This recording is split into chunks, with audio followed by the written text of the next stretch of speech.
नमस्कार दोस्तों, job centre में आपका स्वागत है। रेलवे एवं अन्य सरकारी नौकरियों की जानकारी इस चैनल पे आपको मिलती रहती है। तो चैनल पे अगर आप नए हैं तो प्लीज़ चैनल को लाइक करें, शेयर करें एंड सब्सक्राइब करें। आपका सहयोग हमारे लिए अति आवश्यक है। तो आइए हम बात करते हैं रेलवे भर्ती 2023, यानी कि अभी तो 23 चल रहा है और कोई भर्ती आई नहीं है, तो जाहिर सी बात है आप पुरानी भर्ती की बात कर रहे हैं।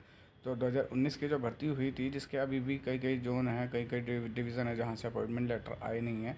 पैनल में नाम आ चुका है बच्चों का, उसके बाद भी अभी तक जारी नहीं है। उसके अंदर सबसे विशेषकर जो है वो है साउथ वेस्टर्न रेलवे हुगली, जहाँ पे बच्चों के पैनल बना दिए गए हैं और उनके डीवी वगैरह सब हो गए हैं, लेकिन जो है उनको जो है जॉइनिंग का ऑर्डर जो है लेटर इशू करते हैं वो अभी तक नहीं हो पाया है, जिसकी वजह से बच्चे बहुत ज़्यादा परेशान हैं और बार बार रेलवे को फ़ोन करते हैं। रेलवे बोर्ड जाते हैं, डिवीज़न जाते हैं, जहाँ पे उनको ये जवाब मिलता है कि भाई ये सीटें खाली नहीं है हमारे पास, और जो है हमारे पास जैसे ही सीटें खाली होंगी हम आपको ज्वाइनिंग दे देंगे।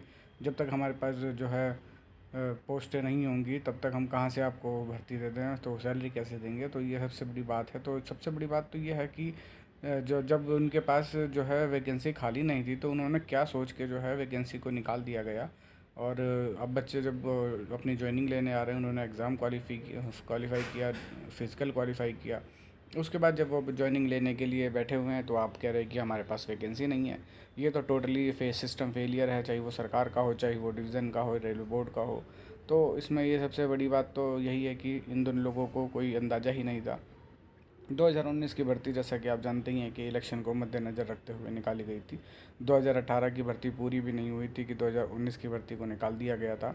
वो इसीलिए निकाला था क्योंकि मई में इलेक्शन थे, और आपको पता ही है कि सब कुछ यहाँ पे इलेक्शन बेस होता है। और रेलवे तो आजकल वैसे भी जब से 14 में सरकार बदली है तो रेलवे एक पंचवर्षीय योजना हो गया है, और उसमें जो है 5-5 सालों में वैकेंसी निकाली जाती है। और वैकेंसी निकालते हैं, उसके पूरे होने की गुंजाइश नहीं है कि वो कब पूरी होगी कब नहीं होगी। आप वैकेंसी में फॉर्म भरिए, पेपर के लिए बैठे रहिए, फिर रिज़ल्ट के लिए बैठे रहिए, फिर उसके बाद ज्वाइनिंग के लिए बैठे रहिए। ये तो सिस्टम है। सबसे बड़ा नियोक्ता होने के बाद भी रेलवे में ऐसी स्थिति है, तो आप सोच सकते हैं कि फिर छोटे छोटे नियोक्ताओं पे क्या होगा। कुछ नहीं हो सकता। सिस्टम इतना ख़राब कर रखा है कि छात्रों का जीवन बर्बाद कर रही है रेलवे, और कुछ नहीं कर रही है। जो बच्चे इतनी तैयारी करते, इतनी मेहनत करते हैं, करोड़ों बच्चों में से 1 करोड़ 20 लाख बच्चों में से सिलेक्ट होकर जो आया है, वो अपनी ज्वाइनिंग के लिए बैठा है कि कब आएगी नौकरी। सब पूछते हैं उससे कि कब ज्वाइनिंग होगी, तुम तो कह रहे थे सिलेक्ट हो गया है। तो इस तरीके से वो मानसिक प्रताड़ना से भी गुजरते हैं।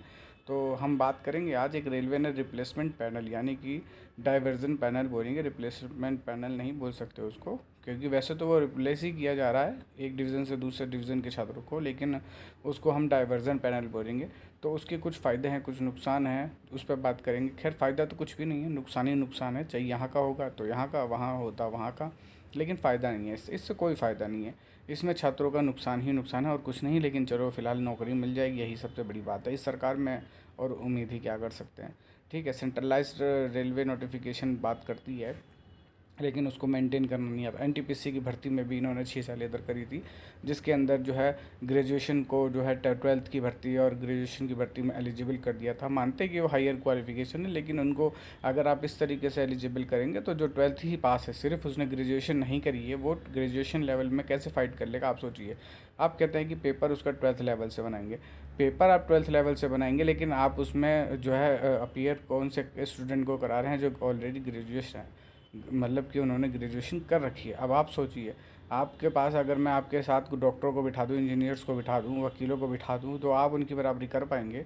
वो ऑलरेडी इतनी, जब उन्होंने 12वीं के बाद बीए 3 साल करी है, तो जेन्युइन सी बात है उनको आपसे 3 साल का ज़्यादा ज्ञान होगा। तो कहने का मतलब है, इतना बेवकूफ़ बना रही है सरकार और बच्चों के, छात्रों के जीवन से खिलवाड़ करी जा रही है। आप यहीं सोचिए ना कि नई भर्ती तो छोड़िए, जो पुरानी भर्ती है उसकी ज्वाइनिंग के लिए छात्र बैठे हैं, आंदोलन कर रहे हैं, धरना दे रहे हैं, फ़ोन करते हैं तो उन्हें अब्यूज़ किया जाता है, उन्हें गलत जानकारी, मिसगाइड, और यहाँ तक कि उन्हें डांट दिया जाता है।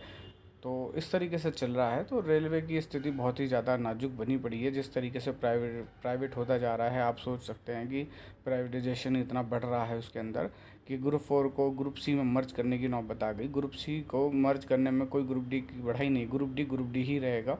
अगर हम उसको ग्रुप सी बोल देंगे, जैसे पहले हेल्पर होते थे, फिर हेल्पर से मैकेनिकल हेल्पर, इलेक्ट्रिकल हेल्पर किया गया, उसके बाद असिस्टेंट किया गया, वर्कशॉप असिस्टेंट, डीजल असिस्टेंट। उसके बाद अब अगर उसको ग्रुप सी में डाल देंगे तो उससे कोई फ़र्क नहीं पड़ेगा। तो आप समझ सकते हैं कि जो है कान को कान ही बोलेंगे, ईयर बोल देंगे तो भी वो कान ही रहेगा, और कान बोलेंगे तो भी कान ही रहेगा। तो इसमें नाम बदलने से कुछ नहीं होता है। वैसे भी आजकल नाम बदलने का ट्रेंड है, तो कोई बात नहीं, हम उस पर बात नहीं करेंगे। हम ये बात करेंगे कि ग्रुप डी के लिए एक बुरी खबर है। जी हाँ, ग्रुप डी के लिए बहुत ही बुरी खबर है कि एक रेलवे का ऑर्डर आया है रेलवे बोर्ड से, जिसके अंदर डाइवर्जन पैनल की बात करी गई है। डाइवर्जन पैनल ये होता है कि जिसके अंदर जैसे कि हमने वैकेंसी निकाली 100 एक बोर्ड ने, और एक बोर्ड ने निकाली 200। अब 100 वाले के पास जो है वैकेंसी ज़्यादा हो गई, यानी उस पर 120 की रिक्वायरमेंट है, और जो 200 वाले ने निकाली है उसने 200 ज़्यादा निकाल दी, क्योंकि उसके पास तो इतनी वैकेंसी खाली ही नहीं थी, उसके पास तो 180 थी। तो वो 20 इधर आ सकता है, तो वो ज्वाइनिंग करके बराबर कर दिया जाएगा। इसमें तो चलो कोई नुकसान नहीं है, खाली डिवीज़न चेंज होगा, बहुत जोन चेंज होगा, कोई बात नहीं, बर्दाश्त कर लेंगे। लेकिन अगर मान लीजिए 100 वाले के पास वैकेंसी टोटल 70 वैकेंसी उसने भरी, 30 वैकेंसी उस पर खाली है, और जो 200 वाले पे है उसके पास पता चला कि भैया मेरे पास तो 150 वैकेंसी ही थी, और लेकिन मैंने निकाल दी 200, तो अब बचे 50 बच्चे, और इधर आएंगे 30 बच्चे। अब वो 20 बच्चे कहाँ जाएंगे? वो 20 बच्चे आखिर जाएंगे तो जाएंगे कहाँ? चलिए, एक तो ये हो गया। दूसरी बात कमाल की ये सोचिए आप कि वो जो 30 बच्चे इधर आएंगे, और इधर वेटिंग पैनल तो है ही नहीं, क्योंकि वेटिंग इस सरकार ने ख़त्म कर दिया है, रेलवे बोर्ड ने ख़त्म कर दिया है। तो जब वेटिंग नहीं है, तो जो उनके बच्चे हैं, यानी कि पैनल 1:1 बना हुआ है, तो वेटिंग आने की संभावना ही नहीं है, क्योंकि जब उन्होंने वहाँ से भर लिया तो वेटिंग नहीं आएगी। अब वेटिंग क्यों नहीं आएगी ये भी बताता है। अभी हमने कहा जैसे कि वेटिंग है नहीं, तो वेटिंग है नहीं का मतलब यह है कि वेटिंग डायरेक्ट नहीं है पर इनडायरेक्ट तो है, क्योंकि कई बच्चे होते हैं जो ज्वाइनिंग नहीं करते। अभी आपने देखा था साउथ सेंट्रल रेलवे में 3rd एंड लास्ट डीवी के लिए बुलाया गया था, डीवी भी हो चुका है उनका, तो उनको ज्वाइनिंग के लिए बुलाया गया था कि आप का डीवी हो चुका है, मेडिकल हो चुका है, आप ज्वाइनिंग करने नहीं आ रहे हैं, अगर आपने इस बार अटेंड नहीं किया तो हम आपकी सदस्यता को रद्द कर देंगे। तो कहने का मतलब है, आप सोचिए साउथ सेंट्रल रेलवे का हाल ये है कि 3-3 बार में ज्वाइनिंग के लिए बुलाया जा रहा है और वो नहीं आ रहे हैं। तो वो बच्चों की जब वो सीटें रिक्त होंगी तो वो इसी से भर लिया जाएगा। तो इसीलिए हमने कहा है कि नए डीवी लिस्ट अब नहीं आएंगे। जी, पूरे पूरे चांसेस है कि जो नए डीवी हैं वो नहीं होंगे, यानी कि अब जो है रेलवे 6 साल इधर जो उसने रायता फैला दिया है, अब उसको वो समेटने की कोशिश कर रहा है कि भैया समेट लो, क्योंकि अब आने वाले टाइम में इलेक्शन आ रहे हैं, वैकेंसियाँ निकालनी पड़ेंगी। अभी इसी 6 साल इधर में फंसे रहेंगे तो हम सर बच्चों को क्या बोलेंगे, और बच्चे हमारी बातों पे क्या यकीन करेंगे। 2019 वैकेंसी इलेक्शन से पहले, अभी इलेक्शन से पहले दोबारा 5 साल हो गए, वो वैकेंसी अभी तक आज तक पूरी नहीं हुई। कमाल की बात है, इससे अच्छा एग्जाम्पल दुनिया भर में नहीं मिलेगा। और रही बात रिप्लेसमेंट पैनल, जी हाँ, रिप्लेसमेंट पैनल ये होता है कि जैसे अभी हमने आपको बताया कि वैकेंसी है, 10 बच्चे ज्वाइनिंग करे, उसमें से 5 छोड़ के चले गए। अब वो 5 जो है वो रिप्लेसमेंट पैनल के थ्रू, यानी वेटिंग लिस्ट नहीं है, लेकिन हम उसको कट ऑफ डाउन करके बुला लेते हैं कि हाँ भाई 5 ही बच्चे बुलाएंगे, क्योंकि 5 ही हमारे पास खाली है। तो अगर ये इधर से उधर मैनेज करेंगे तो इसके अंदर रिप्लेसमेंट पैनल आने की कोई गुंजाइश नहीं है। ठीक, ये हमारा अनुमान है और ऐसा ही होगा जहाँ तक आइडिया है। तो न्यू वैकेंसी पर इसका क्या असर पड़ेगा, इस पर भी हम बात करेंगे। न्यू वैकेंसी जाहिर सी बात है, जब हमने 100 की रिक्वायरमेंट थी और 200 आदमी बुला लिए हैं, तो वो 100 आदमी कहाँ एडजस्ट करेंगे। दूसरी बात, जब आपने उनको पैनल में जगह दे दी है, उनका मेडिकल वेडिकल सब हो चुका है, तो उनको आपको अपॉइंटमेंट देनी ही देनी है, वो आप बिल्कुल भी टाल नहीं सकते। तो जेन्युइन सी बात है कि भविष्य में जब भी वैकेंसी आएगी तो वो कम आएगी, जेन्युइन सी बात है। अगर वो वैकेंसी नहीं भरी होती, क्योंकि अब हो सकता है कि रिप्लेसमेंट पैनल और ये सब करने के बाद भी उनके पास सरप्लस वैकेंसी बचे। अब सरप्लस वैकेंसी बचेगी तो उसको भरना है, पैनल को भरना है, कहीं ना कहीं एडजस्ट करना है। तो जब उसको एडजस्ट करेंगे तो हो सकता है वो फ्यूचर की वैकेंसियों को देख के भी एडजस्ट कर दिया जाएगा, क्योंकि इस सरकार में नई वैकेंसी क्रिएट तो हो नहीं रही है। जैसा कि हमने पिछली वीडियो में भी बात किया था कि जो है वैकेंसियाँ हर साल 10% के करीब सरेंडर कर दी जाती हैं, हर डिवीज़न यूनिट वर्कशॉप से 10% के हिसाब से वैकेंसियों को सरेंडर कर दिया जाता है। तो जब सरेंडर हो रही हैं और न्यू पोस्ट क्रिएशन हो नहीं रही है, तो जब न्यू पोस्ट नहीं आएगी, अब हमारे पास 100 वैकेंसी और हर साल हम उसमें 10 वैकेंसी कम कर रहे हैं और बढ़ा हम बिल्कुल भी नहीं रहे, तो आप सोचिए कि कहाँ से जो वैकेंसी बढ़ेगी। वैकेंसी तो कम होती जा रही है। जैसे कि अभी वर्तमान में 12.5 लाख की स्ट्रेंथ है जो है रेलवे में, अब उसमें से भी कम होते जा रहे हैं, तो अब बताइए कहाँ से होगा। तो इस समझो में जो है ये बहुत ही ज़्यादा पेचीदा मामला है, और इसमें बच्चे समझ नहीं पाते हैं और आपस में लड़ते रहते हैं। तो आपस में भिड़ने से कोई फ़ायदा नहीं है। आप सरकार की नीतियों को समझिए और देखिए कि वो आपकी ज़िंदगी के साथ कैसे खेलती है। क्योंकि आप सिलेक्ट होने के बाद अगर वेट कर रहे हैं 6-6 महीने, साल भर, तो आपका भगवान ही मालिक है। आप किससे उम्मीद कर सकते हैं। तो हम आइए बात करते हैं कि जो है सबसे ज़्यादा बुरी खबर ये ग्रुप डी के लिए है, क्योंकि सबसे ज़्यादा वैकेंसी रेलवे में ग्रुप डी की ही आती है, क्योंकि वो उनकी सैलरी कम होती है और सरकार को संख्या में ज़्यादा दिखता है। जैसे हमने 100 वैकेंसी निकाली और सैलरी उनके लिहाज से अगर एनटीपीसी की 50 भी निकालेंगे तो उससे कम ही बैठती है, तो आप समझ सकते हैं। इसलिए ग्रुप डी की ज़्यादा वैकेंसियाँ आती हैं और सबसे ज़्यादा मेहनत का काम भी वही करते हैं। अधिक अधिक मतलब मेनली कहें तो रेलवे चलाते ही वही हैं।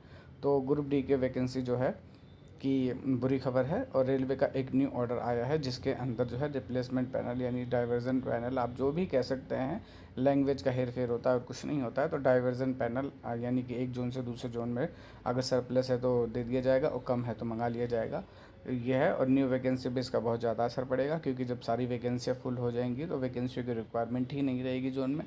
तो और अगर वो बढ़ा चला के निकाल भी लेते हैं कि आगे का 5 साल हम फ्यूचर रख के चलते हैं, क्योंकि हमें ज्वाइनिंग तो 5वें साल ही देनी है।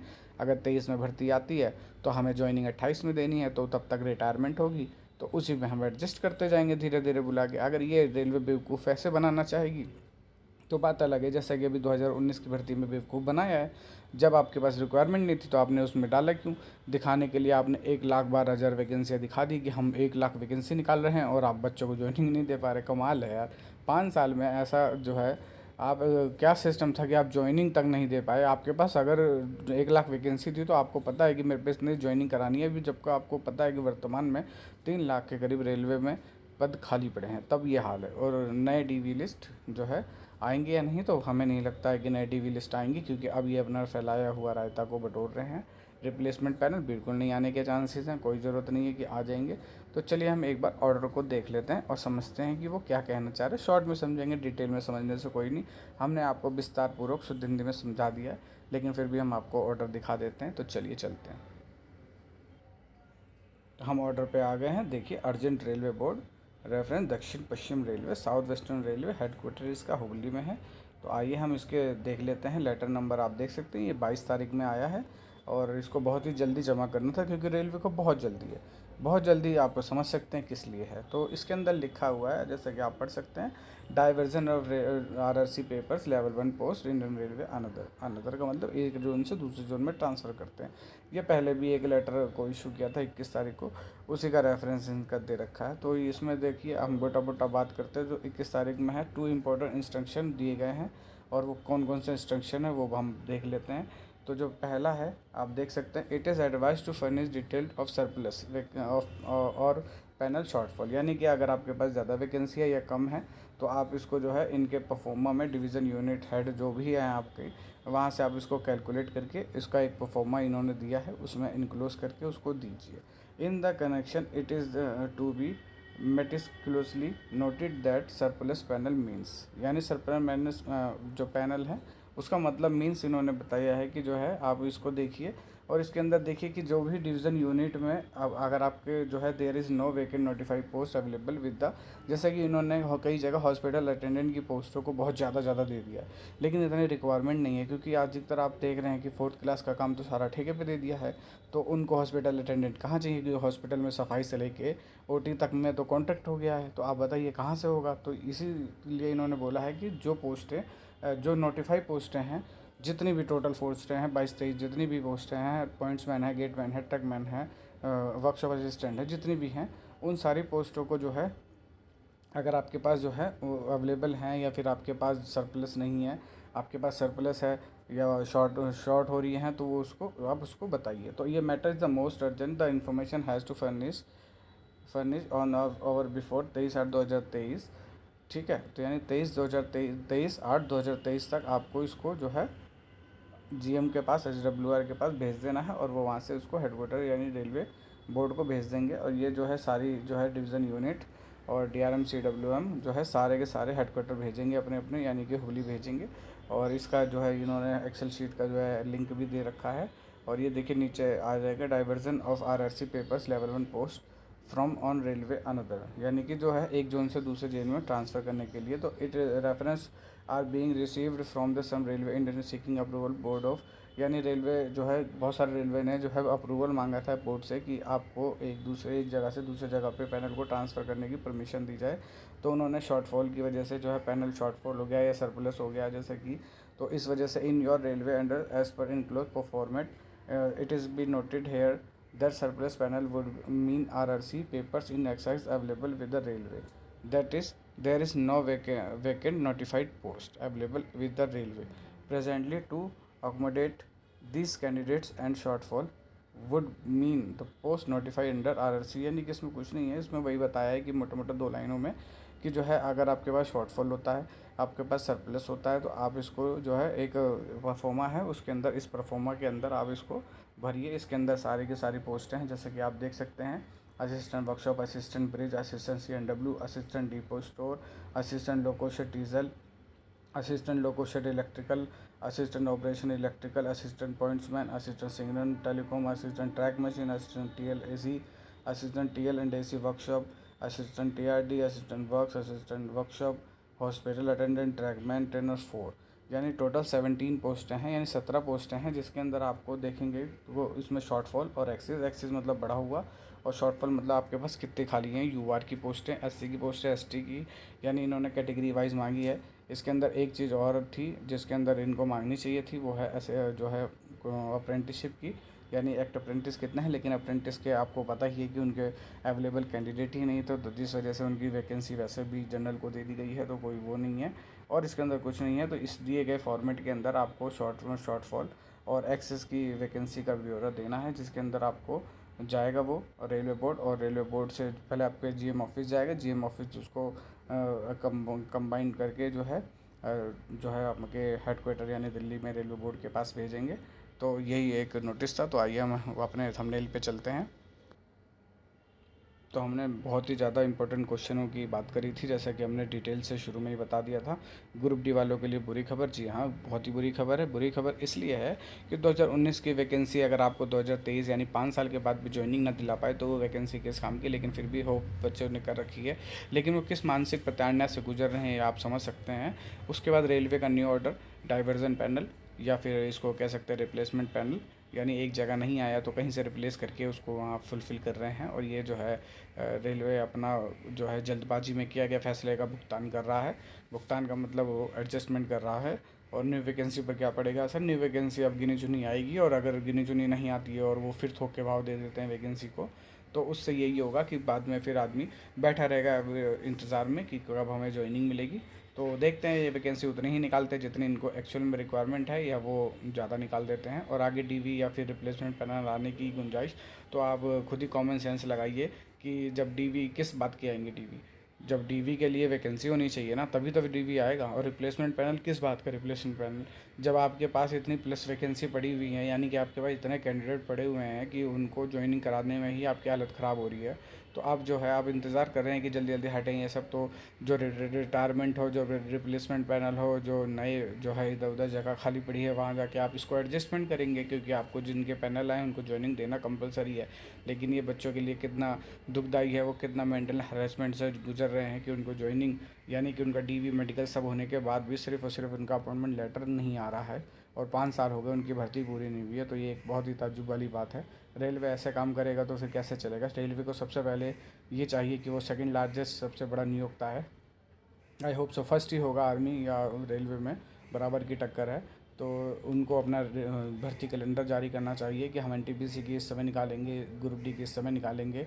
और उसके बाद जो है सेकंड बात यह है कि सबसे पहले उनको अपनी भर्ती प्रक्रिया में बदलाव करना चाहिए, और कुछ पोस्टों के लिए जैसे कि ITI टेक्नीशियन और लोको पायलट और ग्रुप डी के लिए कंपलसरी करना चाहिए। JEE है तो उसके लिए डिप्लोमा को उसमें BTech इंटरफेयर नहीं करेगा। SSC है उसमें SSC जो है BTech के लिए MTech के लिए होनी चाहिए।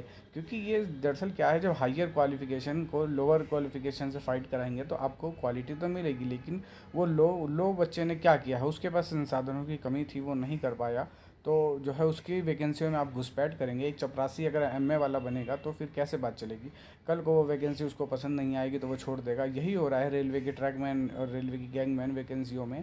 साउथ सेंट्रल रेलवे के बार बार बुलाए जाने पर भी, तीसरी बार बुलाए जाने पर भी छात्र नहीं आए, तो आप सोच सकते हैं कि जो है कितना है। हाई एजुकेशन जो है वो लोअर काम करने की परमिशन उसको ज़मीर को नहीं देती है, लेकिन जो है ITI वाले हो गए और जो है अप्रेंटिस हो गए, तो ये बच्चों ने ITI करके अप्रेंटिस करके बहुत करीबी से एक नीचे लेवल के काम को सीखा है, करा है, और वो उसके बारे में बहुत अच्छे से जानते हैं।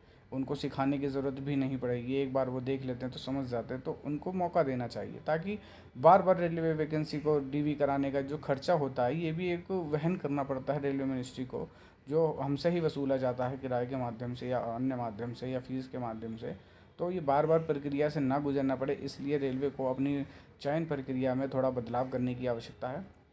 I hope so railway board इसको समझेगा, क्योंकि ये इधर का करना उधर का, जिसने अब जो दिल्ली में रहता हो उसने नॉर्दर्न रेलवे अप्लाई किया हो, अब आप उसको साउथर्न रेलवे में डाल दोगे तो वो कैसे होगा मैनेज। उसे तो नौकरी करनी है, उसकी मजबूरी का आपने ज़्यादा फ़ायदा उठा रहे हैं। लेकिन जो है ठीक है, इसको सुधार करने की आवश्यकता है। गलती हो गई, लेकिन अभी आपके पास पर्याप्त समय है, तो जितनी वैकेंसी आप उतनी वैकेंसी निकालिए। इलेक्शन जो है होता रहेगा, लेकिन बच्चों का जीवन को 5 साल आप बर्बाद करते हैं। वो एक, अब आप एक वैकेंसी निकालते हैं और 5 साल आप वैकेंसी नहीं निकाल, आप हर साल वैकेंसी निकालिए, जितनी पोस्टें खाली हैं उतने पे ही निकालिए, कोई बात नहीं। जो अच्छा बच्चा होगा, जो पढ़ने में अच्छा होगा, जो मेहनत कर रहा है वो सिलेक्ट हो जाएगा, नहीं तो अगले साल सोचेगा। अब आप एक बार वैकेंसी निकाल के उसको 5 साल के लिए बिठा देते हैं, बंधुआ मजदूर बना देते हैं कि आप बैठे रहिए होप लगा के, तो वो गलत बात है। तो ये सबसे बड़ी बात है। तो डाइवर्जनल पैनल से जो है नुकसान तो होगा ही, लेकिन जिन बच्चों की सब कुछ हो चुका है उनको ज्वाइनिंग मिलेगी तो उनके लिए अच्छा ही है। चलो ठीक है, कोई बात नहीं, कम से कम वो तो क्लियर होंगे। और न्यू वैकेंसी पे असर यही पड़ेगा कि अगर रेलवे जल्दबाजी करता है और जैसे 2019 की गलती करी कि सरप्लस वैकेंसी निकाल देगा और अवेलेबल ही नहीं है उसके पास उतनी वैकेंसियाँ, तो फिर वापस यही ड्रामा होगा, 5 साल चलेगा इलेक्शन तक। और अगर एग्जैक्ट निकालता है, वो कम निकाले, कम 100 ही वैकेंसी निकाले, लेकिन उतनी निकाले कि जितने में अवेलेबल हो, जितनी उसके पास हो, और वो 1 साल के अंदर उसको पूरी करे, ताकि अगले साल नई वैकेंसी आए तो क्या पता अगले साल 200 वैकेंसी खाली हो तो 200 छात्र फाइट कर सकें।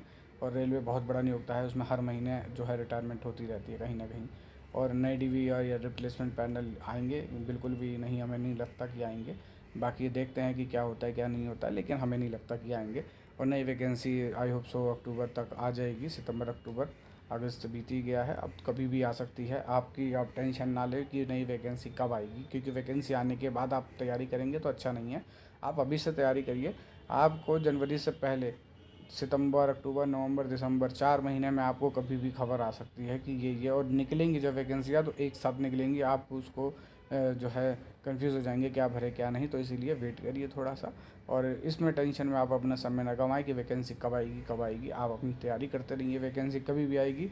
अगर आपकी तैयारी है तो आपकी सीट एक पक्की है। और आपको एक ही सीट चाहिए, आपको वैकेंसी से मतलब नहीं कि 100 है या 1 लाख है। आपको एक सीट चाहिए, आपके अच्छे नंबर आएंगे, आपको वो सीट मिलेगी, कोई नहीं रोक सकता।